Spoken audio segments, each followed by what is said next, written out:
기초 다 잡아서 이제 선생님 올려보내는 작업을 제가 할 건데 3주만 제가 하거든요.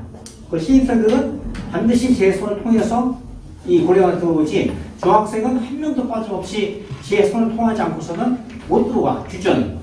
그래서 뭘 하느냐? 이제 숙제 관리, 자세, 기초 튼튼하게 그게 완성되어야만 우리가 보통 보면 여기 이간들 보면은 1주 또는 2주 길게 3주까지 중학생도 있을 거예요. 그게 끝나야 이제 우리 정식으로 우리 학원 입학 자격이 생기는 거거든. 그렇게 해왔죠.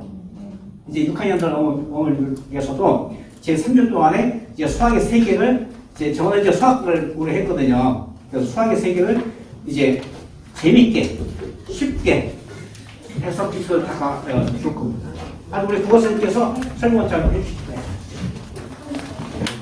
안녕하세요.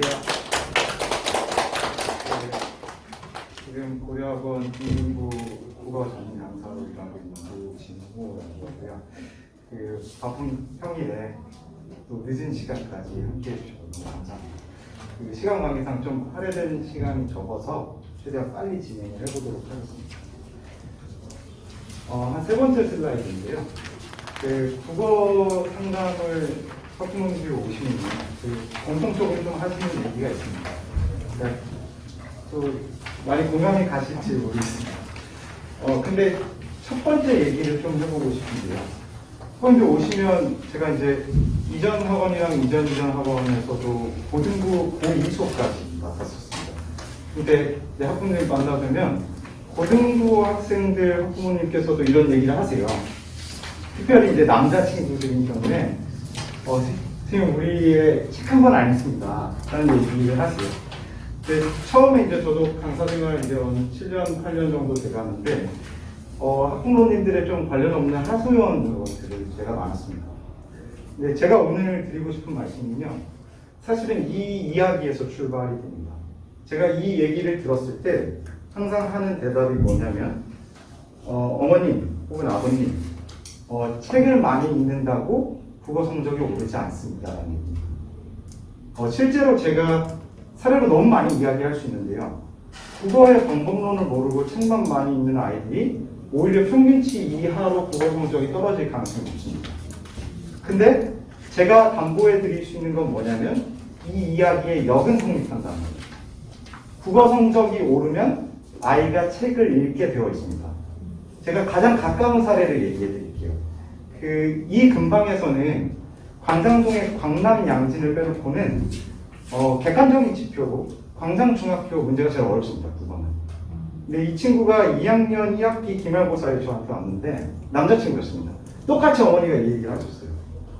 좀 까불까불하고 이런 스타일은 아니었는데 게임도 좋아하고 뭐 핸드폰 보기도 좋아하고 이런 친구였어요. 근데 이 친구가 2학년 1학기 처음 이제 보는 국어 중간고사에서 78점을 맞았습니다.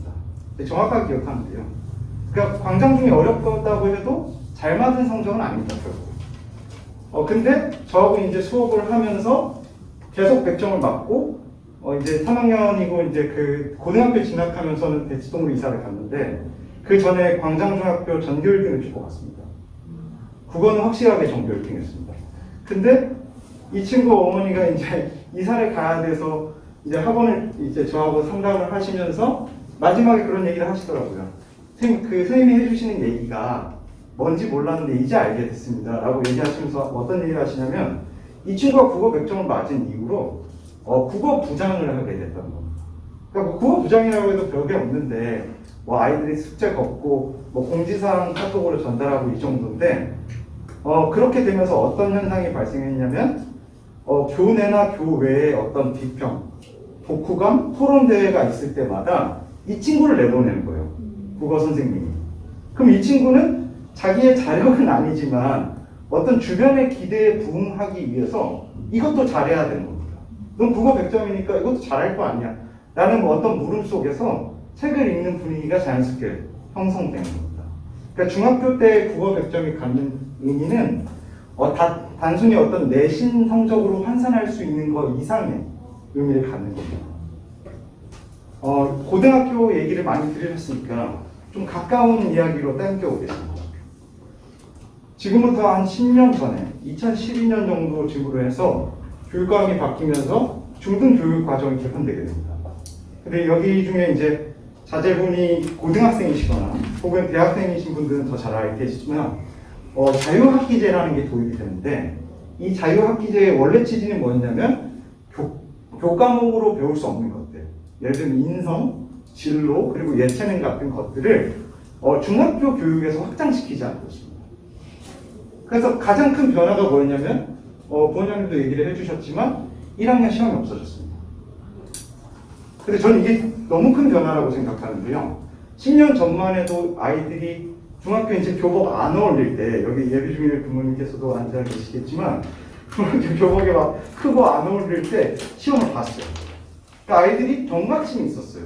중학교는 항상 공부하는 곳이구나라는 생각이 있었습니다. 근데 이 시험을 없애면서 중등 교육이 바닥을 드러냅니다. 그러니까 10년 전의 시험이랑 지금 시험을 비교해보면 난이도가 2배 이상 차이가 납니다. 그러니까 아이들이 공부를 하지 않기 시작해요. 근데 이거 국어에서 큰 문제인데 왜 문제냐면 중등 수학이나 중등 영어라는 말은 좀 입에 붙어요. 그러니까 어머니들도 경각심을 가지고 계세요. 근데 국어 수업은 아예 놓으니까 아이들이 중등 교육 체제 자체가 붕괴되는 겁니다. 아예 공부를 안 해요. 특별히 이제 코로나랑 더 맞물려 있는데 이제 뭐 재작년만 하더라도 아이들이 학교 안 가는 경우가 다반사고 또 학교에서도 수업을 제대로 들을까 말까인데 집에서 듣자니 딴짓하고 하니까 아이들의 어휘력 자체가 상실됩니다. 실제로 이제 뉴스 기사에도 나오거든요. 그 사회 선생님의 역사 선생님이 뭐 예를 들면 예컨대 개화파와 척사파의 갈등을 수업하려고 하는데 아이들이 갈등이라는 말을 해요. 이게 중학교 1학년, 2학년의 현실입니다. 제가 솔직하게 얘기 드리면 올해는 괜찮은데요. 그러니까 예비 중2 올라가는 친구들은 괜찮은데요. 지금 이제 예비 중3 올라가는 친구들하고 수업하기 너무 힘들었어요. 그러니까 이걸 기본부터 바닥을 초등학교 때부터 쌓아줘야 됩니다. 근데 이렇게 생각하실 수도 있어요. 중학교 때 뭐 공부 쉽고 하면 스트레스도 덜 받고 좋지 않을까. 근데 그게 문제가 아니죠. 고등학교는 더 높아졌어요. 그러니까 중학교 때 아예 손을 놓게 되니까 고등학교에서 전혀 따라갈 수 없는 현상이 벌어지더라고요. 재작년 기사인데요. 아이들이 수험생 10명 기준으로 4명이 국어가 제일 어렵다고 적었습니다. 국어가 난이도가 우상향하는 건 맞는데요. 더 큰 문제는 뭐냐면 아이들이 중학교부터 국어 공부를 하지 않는다는 겁니다. 왜 중학교가 강사님께서도 얘기해 주셨지만 중요하냐. 중학교 1학년이에요. 그러니까 예비중일 학부모님께서는 중학교 가서 교과서를 받으면 몇 장 안 넘기면 나오는 첫 번째 배우는 국어 문법입니다. 근데 이제 빈칸으로 돼 있고 귀엽게 돼 있잖아요. 중학교 1학년 교과서라서 그렇습니다. 근데 여기 빈칸에 들어가는 내용이 어디 나오냐면 고3 3월에 보는 모의고사입니다. 이 보기 지문 안에 나옵니다. 그러니까 아이들이요, 제가 실제로 풀려봤는데 중학교 1학년 아이들한테 이걸 가르친 다음에 문제가 조금 어렵잖아요. 문제만 잘 설명해주면 고3 문제를 맞춥니다.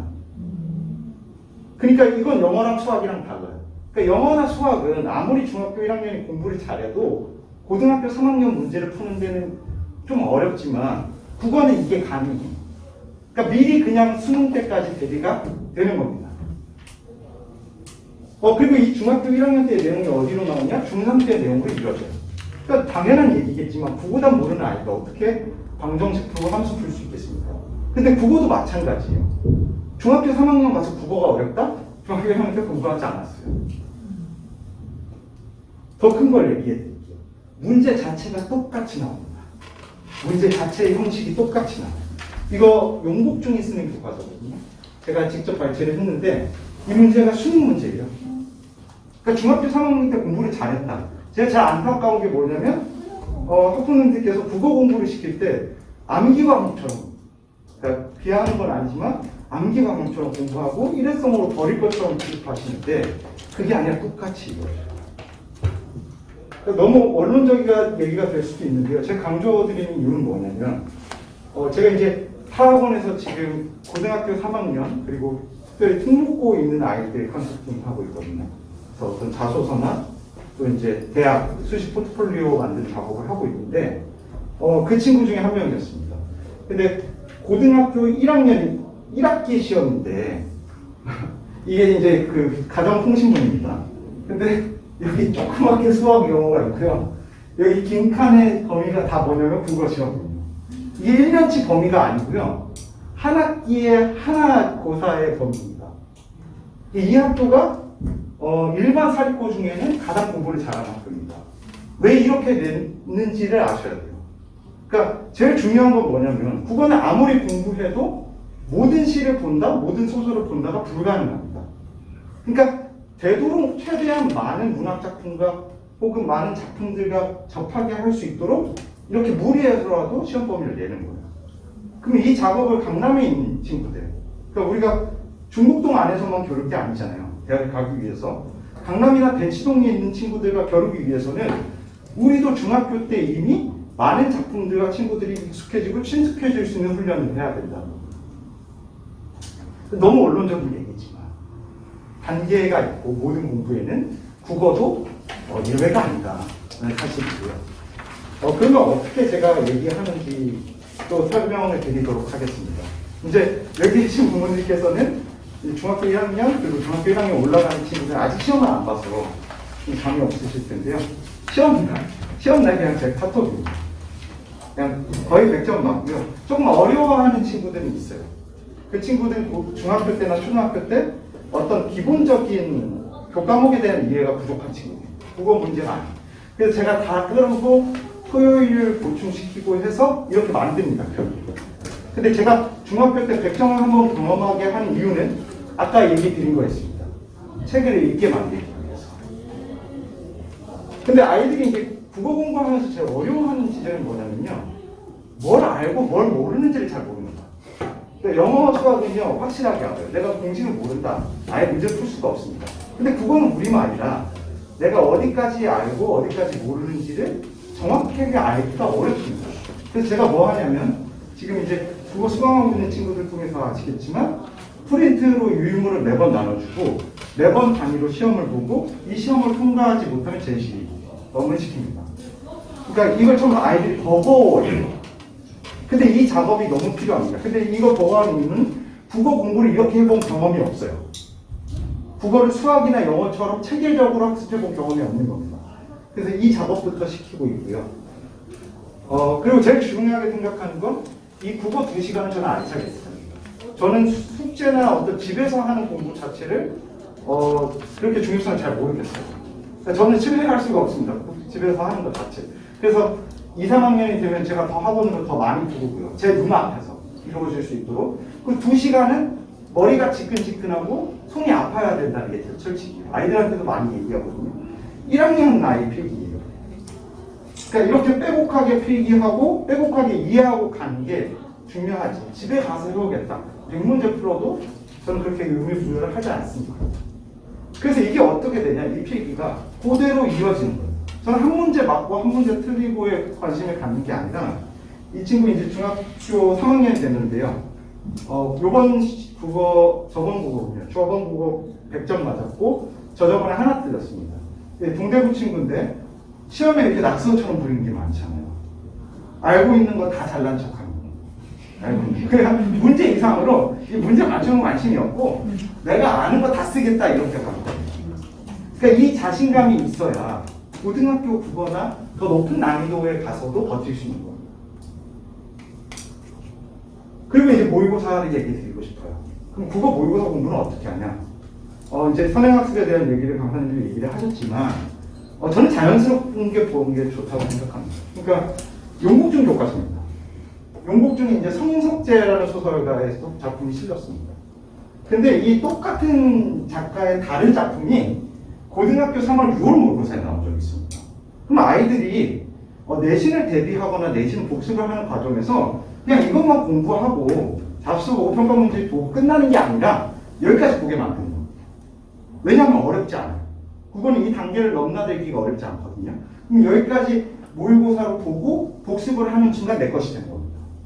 그래서 제가 추구하는 건 뭐냐면 내신에서 머물지 않고 고등학교 교과 과정까지 유기적으로 결합되게 하자라는 거고요. 광장중이나 동대구여정 구의중 교과서인데요. 똑같은 게 또 나왔어요. 어떤 게 나왔냐면 완득이라는 작품을 가지고 소설과 뮤지컬 내보는 비교가 나왔습니다. 근데 똑같은 성향의 문제가 고3 모의고사에 또 나왔어요. 그럼 제가 이걸 공부하면서 이 문제나 이것과 관련된 자료들을 아이들에게 제공하는 겁니다. 그럼 아이들이 모의고사가 별거 아니라고 생각해요.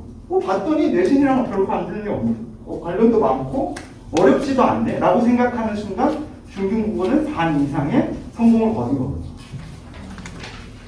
자, 그래서 수행평가 또 걱정하시는 친구들이 많을 거예요. 사실 고등학교에 가면 더 어려워지는데요. 이 근방에서 그래도 한 연도별로 한 4번씩은 수행평가가 있습니다. 근데 제가 수행평가까지 주말에도 마감 4시간 안 남기고 제가 카톡도 다 받아주거든요. 그래서 제가 꼼꼼하게 평균성과 관리하고 있습니다.